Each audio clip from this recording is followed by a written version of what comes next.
The boucherie is a tradition in South Louisiana where friends and family gather to butcher a hog.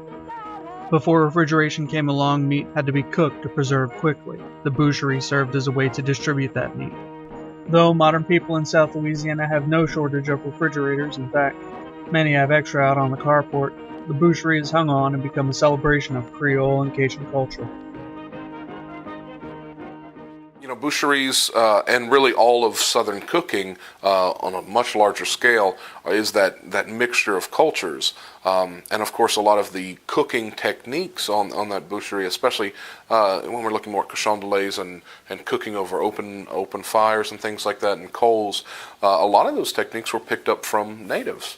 That's how they cooked here. Of course, we have the word boucanière, which means smokehouse down here, but it comes from the word boucan, which is a wooden apparatus for cooking over a fire. It was used by the natives on Caribbean islands. Through necessity, Cajuns found a food-sharing method that suited their needs. That was the beginning of the boucherie. Sometimes a boucherie was a family affair, butchering, cooking, and preserving the meat for themselves. Generally, though, the boucherie involved several families in a community. Everyone in the group took their turn in hosting and providing an animal, and each of these families got an equal share of meat. If they had a butcher, he had a valuable role, so much so that he got an equal share even though he did not supply an animal. About how many people or how many families would come together? It all depends. 2, 30, sometimes 4, but mostly 30 families. Most of the time it was 30 families. Houses was far apart. When we did that many boucheries, you would have to go maybe like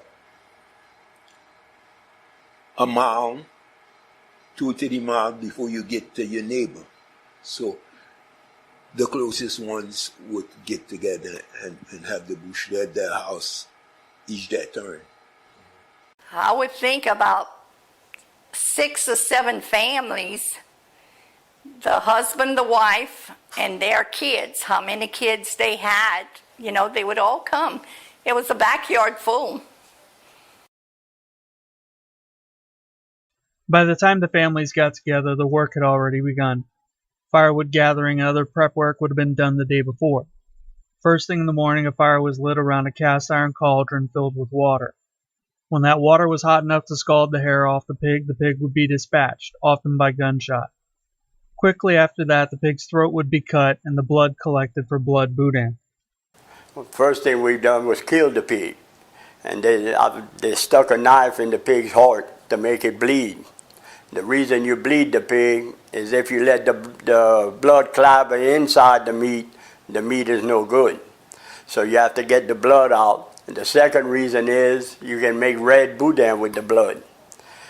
But you have to bleed the pig before you can do anything. A lot of people think the boiled water was to clean the pig. The boiled water is, you clean the pig, but you got to scrape the hair. You shave that pig. And we used to shave it with a cane knife or something like that. Once the pig was scraped clean, the butchering could begin. The pig was split down the middle so it could be gutted, but none of that went to waste. They'd scrape the pig, do what they had to do, open the pig up, and they used some of the guts in the pig to make the boudin. We had to clean out, wash out the guts, get all that nasty stuff out of there, and keep washing it until it was spotless. Then Mom would come and check it out for us and bring it in the house, and we'd go in there and we'd help her mix the meat with the blood and the rice, because we'd make red boudin with that. And it was called a caisson, a boudinière.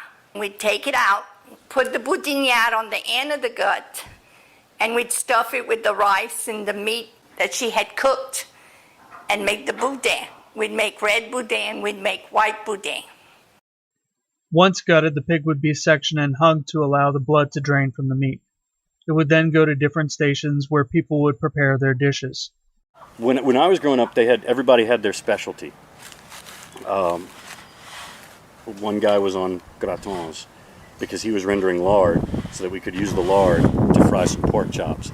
So at the same time he's making gratons, and then one guy's on boudin, and one guy's got the barrel and he's hoarding the blood so that he can make the boudin noir. So everybody had their skills, and it was an opportunity to, you know, show off a little bit. You're already married, you got the kids already, but it's an opportunity to be like, you know, this is my thing. Don't touch my gratons. I do it myself. This is my way. In a post-Americanization landscape, the Boucherie gives people an opportunity to feel connected to and immersed in their distinct culture.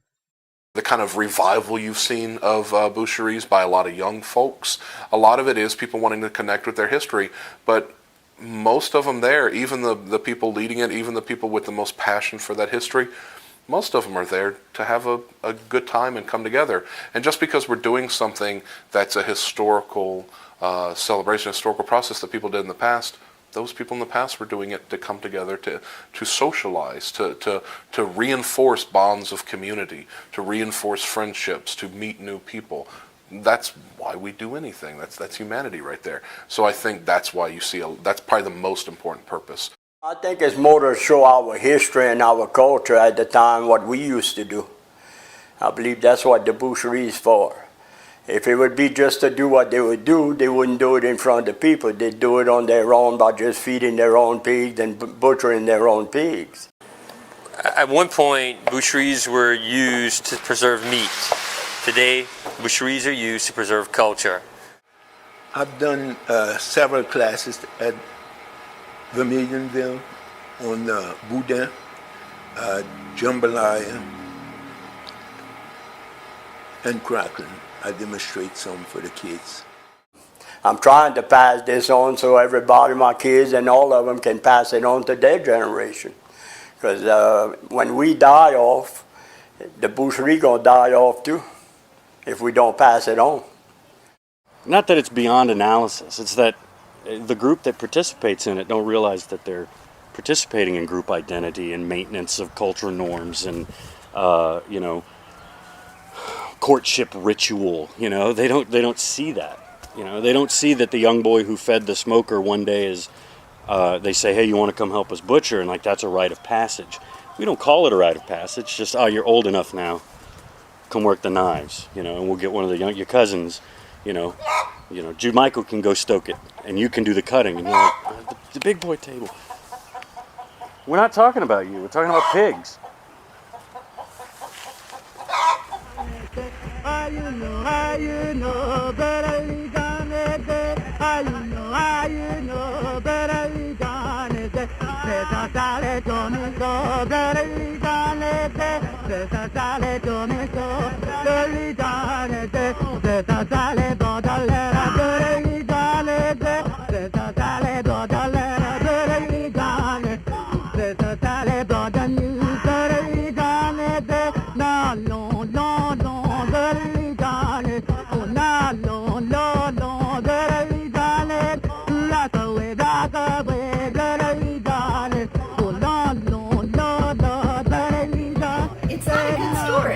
I gotta start somewhere, Trula. It's not a good story. It's just a personal story.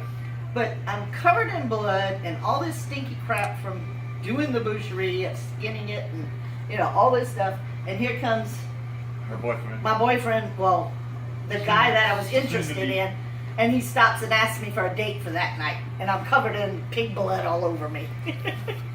Didn't deter him.